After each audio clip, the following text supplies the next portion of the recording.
जय माता दी फ्रेंड्स, धर्म साधना में आपका बहुत बहुत स्वागत है। माँ भगवती दुर्गा की कृपा आप और आपके पूरे परिवार पर सदा सर्वदा बनी रहे। दोस्तों, आज हम बात करने वाले हैं एक ऐसे व्रत के बारे में जिस व्रत को करने से पुत्र की प्राप्ति होती है। निश्चय ही इस व्रत के करने से मनचाही संतान की प्राप्ति होती है। अगर आपके कोई संतान नहीं है तब भी आप इस व्रत को करें, आपको संतान की प्राप्ति होगी, मनचाही श्रेष्ठ संतान की प्राप्ति होगी। लेकिन इस व्रत को अधिकतर लोग विशेषकर पुत्र प्राप्ति की कामना से करते हैं, जिसको पुत्र प्राप्ति की कामना होती है। ऐसे में क्या होता है कि बहुत से लोगों को 2 कन्या संतान है या 1 कन्या संतान है, अब वो चाहते हैं कि उनका एक पुत्र भी हो। तो इसके लिए अगर आप इस व्रत को करते हैं तो आपकी ये मनोकामना अवश्य पूर्ण होती है। दोस्तों, आज का जो व्रत है बहुत ही श्रेष्ठ व्रत है, बहुत ही जागृत व्रत है। ये एक ऐसा व्रत है जिसको करने से कभी भी आपकी मनोकामना जो है वो अधूरी नहीं रहेगी। हमेशा अगर आप पूरे विश्वास से इस व्रत को करते हैं तो जिन्होंने भी इस व्रत को किया है उनकी मनोकामना पूर्ण हुई है, और जिस भी मनोकामना से आप करते हैं वो मनोकामना आपकी निश्चय ही पूर्ण होती है। दोस्तों, अगर आपके पहले से ही कन्या संतान है और अगर आप पुत्र चाहते हैं अब, तो आप इस व्रत को करें, निश्चय ही आपकी मनोकामना पूर्ण होगी। लेकिन जिन लोगों की कोई संतान नहीं है वो भी इस व्रत को कर सकते हैं, और उनको सिर्फ एक बात का ध्यान रखना है कि पहली संतान अगर आपके हो रही है, पहली संतान की अगर आपको कामना है, बहुत साल शादी को हो चुके हैं और अभी तक कोई संतान प्राप्ति नहीं हुई, तो ऐसे में आप जब भगवान का व्रत रखते हैं, उनकी आराधना करते हैं, तो आप कभी भी मन में ये न रखें, शर्त न रखें भगवान के सामने कि हमें बेटा ही चाहिए या बेटी चाहिए। पहली संतान आपको सिर्फ संतान चाहिए कि मुझे एक श्रेष्ठ और सुयोग्य संतान की प्राप्ति हो जो दीर्घायु हो, स्वस्थ हो। इस कामना से आप इस व्रत को करें, निश्चय ही आपकी संतान होगी, श्रेष्ठ संतान की प्राप्ति होगी। और अगर आप पुत्र प्राप्ति की कामना रखते हैं तो पुत्र की भी प्राप्ति होगी। दोस्तों, बात करते हैं कि कौन सा व्रत ऐसा है जिसको करने से पुत्र की प्राप्ति होती है। दोस्तों, मंगलवार का व्रत, जिसे कि विशेषकर पुत्र प्राप्ति की कामना रखने के लिए ही किया जाता है। वैसे ये व्रत और भी बहुत सारे कारणों से किया जाता है, जिनके धन प्राप्ति में बाधा आ रही हो, या फिर जो कर्ज में घिरे हों, जो शनि दोषों से पीड़ित हो, जन्म कुंडली के बुरे ग्रहों के खराब परेशानियों से झेल रहे हों उनको, और खराब फल दे रहा हो कोई ग्रह उनको, तो इसके लिए बुरे ग्रहों का शुभ फल पाने के लिए भी इस व्रत को किया जाता है। मंगलवार का व्रत, जो कि हनुमान जी का व्रत होता है। हनुमान जी, जैसा कि हम सभी जानते हैं, चिरंजीवी देवता हैं, अमर देवता हैं, उनको अमरता का वरदान मिला हुआ है। तो वो ऐसा कहा जाता है, ऐसी मान्यता है कि हनुमान जी इस धरती पर ही विचरण करते हैं। इसलिए जब भक्त उनको पूरे सच्चे मन से, श्रद्धा से अपनी मनोकामना के लिए उनकी भक्ति करते हैं तो हनुमान जी की कृपा होती है, और बहुत ही शीघ्र हनुमान जी का व्रत करने से मनोकामना पूर्ण हो जाती है। तो आज की वीडियो में मैं आपको बताऊंगी कि पुत्र प्राप्ति के लिए आपको कैसे ये व्रत करना है, व्रत की विधि क्या है, कितने व्रत करने हैं, कैसे उद्यापन करना है, और किस तरह से आप व्रत करें कि आपकी मनोकामना पूर्ण हो।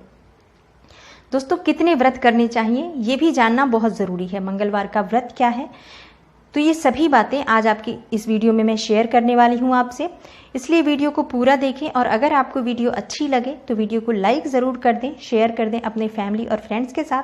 चैनल को सब्सक्राइब करें अगर आप चैनल पर नए हैं तो, और बेल आइकन को ज़रूर प्रेस करें। इससे ये होगा कि जब भी मैं कोई नई वीडियो अपलोड करूँगी तो उसकी नोटिफिकेशन सबसे पहले आपको मिलेगी। दोस्तों, बात करते हैं कि मंगलवार का व्रत कितनी संख्या में रखना चाहिए और कब से रखना चाहिए। दोस्तों, ये व्रत जो होता है मंगलवार का, ये शुक्ल पक्ष के प्रथम मंगलवार से रखना चाहिए। किसी भी महीने के शुक्ल पक्ष के प्रथम मंगलवार से आप इस व्रत को रख सकते हैं, और कम से कम 21 व्रत ये करना चाहिए। 21 व्रत करने के बाद 22वें व्रत में आप इसका उद्यापन करेंगे। इस व्रत में हमें क्या खाना चाहिए? दोस्तों, इस व्रत में गेहूं और गुड़ से बना भोजन ही करना चाहिए, मीठा भोजन करना चाहिए, और एक ही समय भोजन किया जाता है इसमें। तो एक समय आप भोजन करें, और गेहूं और गुड़ जैसे रोटी ले और गुड़ के साथ आप खा सकते हैं, मीठी रोटी बना के खा सकते हैं। किसी भी तरह से आपको मीठा भोजन करना होता है, नमक बिल्कुल नहीं खाना होता है इसमें। इस तरह से आपको ये व्रत करना होता है। दोस्तों, इस व्रत को करने के लाभ क्या होते हैं कि अगर आप कुंडली का कोई ग्रह खराब फल दे रहा है, मंगल ग्रह भी अगर आपकी जन्म कुंडली में बाधित है, शुभ फल नहीं दे रहा है तो आप मंगलवार का व्रत करते हैं तो हनुमान जी की कृपा मिलती है। इस व्रत को करने से मान सम्मान की प्राप्ति होती है, बल की प्राप्ति होती है, सम्मान की प्राप्ति होती है समाज में, और जीवन में जो भी आपकी परेशानियां हो, जो भी आपके संकट हो, हनुमान जी की कृपा से वो सभी संकट दूर होते हैं। संतान की प्राप्ति के लिए तो ये व्रत बहुत ही ज़्यादा लाभकारी है। अब तक जितने भी लोगों ने किया है उन सब की मनोकामना अवश्य पूर्ण होती है। इस व्रत के फल से क्या होता है, पापों से मुक्ति मिल जाती है। जो आपके जन्म कुंडली में खराब ग्रह फल दे रहे हैं, जिसकी वजह से आपको संतान प्राप्ति में बाधा आ रही है, तो उनके दुष्प्रभावों से आपको मुक्ति मिल जाती है, जिसकी वजह से आपको संतान प्राप्ति में बहुत ही जल्दी रिजल्ट मिलता है। कई बार क्या होता है, डॉक्टर्स कहते हैं आपकी सभी रिपोर्ट्स बिल्कुल नॉर्मल है, आपको कोई परेशानी नहीं है, आपको संतान प्राप्ति हो सकती है, बावजूद उसके आपको संतान की प्राप्ति नहीं होती है। आप परेशान होते हैं। ये इसलिए क्योंकि आपकी जन्म कुंडली में कहीं ना कहीं कोई ग्रह जो है वो शुभ फल नहीं दे रहा होता है, उसकी वजह से आपको संतान प्राप्ति में बाधा आ रही होती है। तो अगर आप इस व्रत को करते हैं, मंगलवार के व्रत को, तो हनुमान जी की कृपा से आपके वो सभी बाधित ग्रह जो कि आपको कुंडली में खराब फल दे रहे हैं, जिसकी वजह से आपको परेशानी हो रही है, उनका प्रभाव जो है वो शुभ हो जाता है और आपकी जो मनोकामना है वो पूर्ण हो जाती है। दोस्तों, कैसे करना है ये व्रत आप जानते हैं। इसकी व्रत की विधि क्या है। इस व्रत के लिए आपको जिस दिन आपको व्रत करना है, शुक्ल पक्ष के प्रथम मंगलवार से, उस दिन आप सूर्योदय से पहले उठें, स्नान कर लें, स्नान के बाद स्वच्छ वस्त्र धारण करें। दोस्तों, इस दिन लाल वस्त्र धारण करना चाहिए। हनुमान जी की पूजा की जाती है तो हनुमान जी को लाल वस्त्र बहुत प्रिय है, तो इस दिन आप लाल वस्त्र धारण करके हनुमान जी की पूजा करें। और सबसे पहले जैसे आप स्नान कर लेते हैं, स्वच्छ वस्त्र धारण करके सबसे पहले आप सूर्य देव को जल अर्पित करें। जल में आप लाल फूल डाल लें, कनेर का फूल, और रोली डाल के, अक्षत डाल के आप जल को, तांबे के पात्र में आपको जल लेना है और जल में ये सभी वस्तुएं डालने के बाद आप सूर्य देव को जल अर्पित करें। ये बहुत ज़रूरी है क्योंकि सूर्य देव को पूजा करने के बाद, जल देने के बाद सूर्य मजबूत हो जाता है। सूर्य मजबूत होता है तो आपकी जन्म कुंडली में या आपके जीवन में बहुत सारी परेशानियां सूर्य के मजबूत होने से समाप्त हो जाती हैं। तो आप प्रतिदिन आप जल जरूर अर्पित करें सूर्य देव को। जल अर्पित करने के बाद आप अपने घर के ईशान कोण में आ जाएं, जहाँ पर आपका मंदिर है, जहाँ आपका पूजा स्थान है, वहाँ पर आप हनुमान जी की एक मूर्ति या चित्र स्थापित कर लें। लाल रंग के एक वस्त्र बिछा लें, अपनी एक चौकी पर, एक लकड़ी की चौकी लें, उस पर लाल रंग का वस्त्र बिछाएं। उसके बाद आप उस पर हनुमान जी की मूर्ति स्थापित करें। वहाँ पर आप धूप दीप नैवेद्य से उनकी पूजा करें विधिवत हनुमान जी की। और लाल फूल हनुमान जी को बहुत प्रिय है, तो लाल फूल हनुमान जी को जरूर चढ़ाएं और हनुमान जी को लड्डू जरूर अर्पित करें। बूंदी के लड्डू हनुमान जी को बहुत प्रिय है। अर्पित करने के बाद जब आप पूरी तरह से हनुमान जी की पूजा कर लेते हैं, आराधना कर लेते हैं, तब आप हाथ में जल लेकर संकल्प लें कि आप किस मनोकामना से ये व्रत कर रहे हैं। आप पुत्र प्राप्ति की मनोकामना से कर रहे हैं या आप संतान प्राप्ति की मनोकामना से कर रहे हैं। इस तरह से आप संकल्प लेकर और व्रत शुरुआत करें। व्रत शुरुआत करने के बाद आप पूरे दिन व्रत रहना होता है इसमें, और शाम के समय, तीसरे पहर के समय आप फिर से हनुमान जी की पूजा करने के बाद भोजन ग्रहण कर सकते हैं। इसके लिए आप शाम के समय भी आप तीसरे पहर में हनुमान जी की पूजा करने के लिए अपने घर के ईशान कोण में, जहाँ आपने हनुमान जी की मूर्ति स्थापित की है, वहाँ पर आए। हनुमान जी को आप चमेली के तेल में जो सिंदूर लगता है, जो हनुमान जी का सिंदूर होता है पूजा का, वो चढ़ाएं। और इसके बाद आप मंगलवार व्रत की कथा पढ़ें, हनुमान चालीसा का पाठ करें और सुंदरकांड का पाठ करें। सुंदरकांड का पाठ करने से आपके जीवन से सभी दोष दूर हो जाते हैं, सभी ग्रह बाधा दूर हो जाती हैं। जो भी परेशानियां आपकी संतान प्राप्ति में आ रही है वो सुंदरकांड का पाठ करने से दूर हो जाती है। इसलिए सुंदरकांड का पाठ आप मंगलवार के दिन अवश्य करें। उसके बाद हनुमान जी की आरती करें, प्रसाद वितरित करें सबको, खुद भी प्रसाद लें। दोस्तों, आपने जो चढ़ाया है हनुमान जी को प्रसाद, जो बूंदी का लड्डू चढ़ाया है, उसमें से एक लड्डू पति पत्नी दोनों आधा आधा करके खा लें, प्रसाद स्वरूप हनुमान जी का।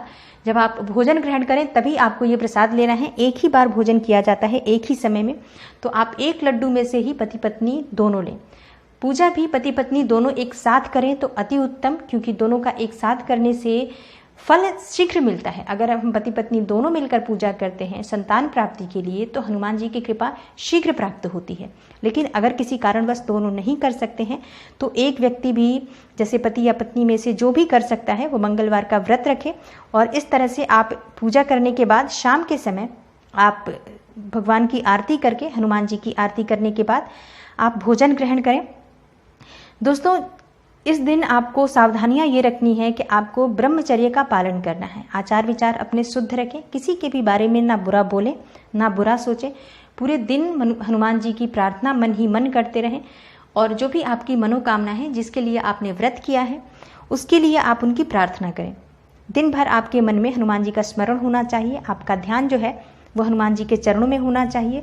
इस तरह से अगर आप व्रत करते हैं, 21 व्रत करना है आपको, हर मंगलवार को आप इसी तरह से व्रत करें और उसके बाद आप 22वें मंगलवार को इसका उद्यापन कर दें। उद्यापन के लिए आप किसी ब्राह्मण को बुलाएं और वो विधि विधान से करा देते हैं आपको इसका उद्यापन। वैसे इसका उद्यापन आप स्वयं भी कर सकते हैं। शाम के समय आपको पूजा बिल्कुल जैसे आप हर मंगलवार की करते हैं वैसे ही आपको इस दिन भी पूजा करनी है। पूजा के बाद आपको 21 ब्राह्मणों को बुलाकर उन्हें भोजन कराना है। अब अगर आप 21 ब्राह्मण को नहीं बुला सकते हैं, इतने ब्राह्मणों को आप अफोर्ड नहीं कर सकते हैं, तो आप 5 ब्राह्मण भी बुला सकते हैं और अगर आप इतना भी अफोर्ड नहीं कर सकते हैं तो आप 1 ब्राह्मण भी बुला सकते हैं। लेकिन किसी न किसी ब्राह्मण को बुलाकर उसको भोजन कराएं, उन्हें दान दक्षिणा दें, वस्त्र दान दें और उनसे आशीर्वाद प्राप्त करें। आशीर्वाद प्राप्त करें, महाराज को बोले, ब्राह्मण महाराज, ब्राह्मण देवता जो आप बुलाए हैं उनको दक्षिणा देने के बाद उनसे आशीर्वाद प्राप्त करें पुत्र प्राप्ति के लिए या संतान प्राप्ति के लिए। इस तरह से अगर वो आशीर्वाद देते हैं निश्चय ही आपकी मनोकामना पूर्ण होगी। इसमें कहीं कोई संदेह नहीं। आपने हनुमान जी की पूजा की है, हनुमान जी की आराधना की है तो आपकी मनोकामना अवश्य पूरी होगी। दोस्तों, हो सके तो मंगलवार के दिन आप चोला जरूर चढ़ाएं हनुमान जी को उनके मंदिर में जाकर, तो ये बहुत श्रेष्ठ होगा। नहीं तो अगर आप हर मंगलवार को ये नहीं कर रहे हैं तो कम से कम जिस दिन आप उद्यापन कर रहे हैं 22वें मंगलवार को, उस दिन आप पूजन करने के बाद हनुमान जी को चोला चढ़ाएं उनके मंदिर में जाकर। वहाँ पर जाकर उनको भोग लगाएं, लड्डू अर्पित करें और वो प्रसाद स्वरूप आसपास जो लोग हैं उन सबको वो बूंदी के लड्डू जो आपने चढ़ाए हैं वो बांट दें और उसके बाद घर आकर आप ब्राह्मणों को भोजन कराएं, अपनी क्षमता के अनुसार उन्हें दान दक्षिणा दें। इस तरह से अगर आप व्रत करते हैं तो आपकी मनोकामना जरूर पूरी होगी। आपके पुत्र संतान या पुत्री संतान जो भी चाहिए वो अवश्य प्राप्त होगा। दोस्तों, हनुमान जी की कथा आप अवश्य पढ़ें। हर मंगलवार को अगर आप ये कथा पढ़ते हैं तो आपकी मनोकामना अवश्य पूरी होती है। हनुमान जी की कथा भी इसी तरह से है कि इस व्रत में एक निसंतान ब्राह्मण दंपत्ति थे जो कि बहुत दुखी थे। ब्राह्मण एक दिन वन में पूजा करने गया और वह हनुमान जी से पुत्र की कामना करने लगा। उसकी इच्छा थी कि उसको एक पुत्र की प्राप्ति हो। घर पर उसकी स्त्री भी जो थी वो पुत्र प्राप्ति के लिए मंगलवार का व्रत रखती थी। मंगलवार को व्रत के अंत में हनुमान जी को भोग लगाकर भोजन करती थी। एक बार व्रत के दिन ब्राह्मणी भोजन न बना पाई और ना भोग ही लगा सकी। तब उसने प्रण किया कि अगले मंगलवार को भोग लगाने के बाद ही वो पारण करेगी, भोजन ग्रहण करेगी। भूखी प्यासी 6 दिन तक रही और उसके बाद अगले मंगलवार को वो बेहोश हो गई। हनुमान जी उसकी निष्ठा और लगन को देखकर प्रसन्न हो गए। उसे दर्शन देकर कहा कि वे उससे प्रसन्न हैं, उसे बालक देंगे जो कि उसकी सेवा किया करेगा। हनुमान जी ने उस स्त्री को पुत्र रत्न दिया और अंतर्ध्यान हो गए। ब्राह्मणी बहुत प्रसन्न हुई। उसने उस बालक का नाम मंगल रखा। जब ब्राह्मण घर आया तो बालक को देख पूछा कि वो कौन है। पत्नी ने सारी कथा अपने स्वामी को बताई। पत्नी की बातों को छल पूर्वक जानकर ब्राह्मण को अपनी पत्नी के चरित्र पर संदेह हुआ। एक दिन मौका देखकर ब्राह्मण ने बालक को कुएं में गिरा दिया। घर पर पत्नी के पूछने पर ब्राह्मण घबराया और पीछे से मंगल मुस्कुराता हुआ आ गया। ब्राह्मण आश्चर्यचकित रह गया। रात को हनुमान जी ने उसे सपने में सारी कथा बताई तो ब्राह्मण प्रसन्न हुआ। फिर वह दंपत्ति मंगलवार का व्रत रखकर आनंद का जीवन व्यतीत करने लगे। तब से वह व्रत पुत्र प्राप्ति के लिए रखा गया। दोस्तों, ये व्रत पुत्र प्राप्ति के लिए ही रखा जाता है, मंगल दोषों को दूर करने के लिए रखा जाता है। विशेषकर इस व्रत को करने से पुत्र संतान की प्राप्ति होती है।